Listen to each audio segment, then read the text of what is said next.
আচ্ছা আচ্ছা মোজাম্মেল, এই ক্যাত করে বসে আছো এখানে, কোনো এই দেশের কোনো খবর টবর তো রাখো না। একটা খবর শুনছো?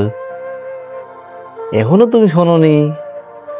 তুমি যে খবর শোনো না এটা তো আমার বিশ্বাস হয় না। আচ্ছা আচ্ছা মোজাম্মেল, আমার কাছে মিথ্যা কথা কও। এই গাদা এই সাত সকালে তার তেরিং বেরিং করিস না তো। কি শুনছিস সেটা কয়া। এমনি আছে জ্বালায়, দেশে কখন কি হয় পাওয়া যাচ্ছে না।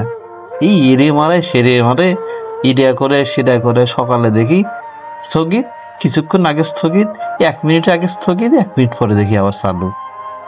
কি যে শুরু হয়েছে রে! আর তুই আসছিস সেরকম ছাতু মাতু কথা কর জন্যে। সব খবর কেমন জানি, তো জানা থাকলে কয়ে ভালা। ও ও এনটিপিটিসি, কি ছাতু মাতু এনটিপিটিসি কে রে?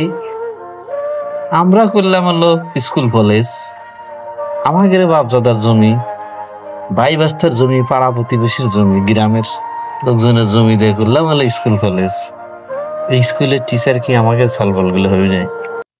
আশেপাশে থেকে হবি না? হ্যাঁ, এরকম কথা হইলো। এই কার মাথার থেকে এই বুদ্ধিটা এসলে আমার বোঝা গেল না।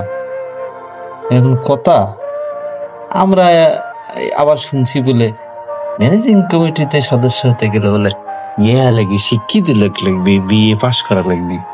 কেরি বিএ পাশের লোকজন কি এসে স্কুল কলেজ দিবি? এরা তো দিবি না।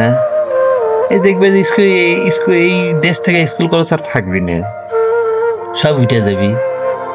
গ্রাম পর্যায়ে যতগুলো স্কুল কলেজ হয়েছে, হ্যাঁ, সব কি এই যে বিএ পাশের ম্যানেজিং কমিটির সভাপতি হবে এই ধরনের লোকগুলো দিছে?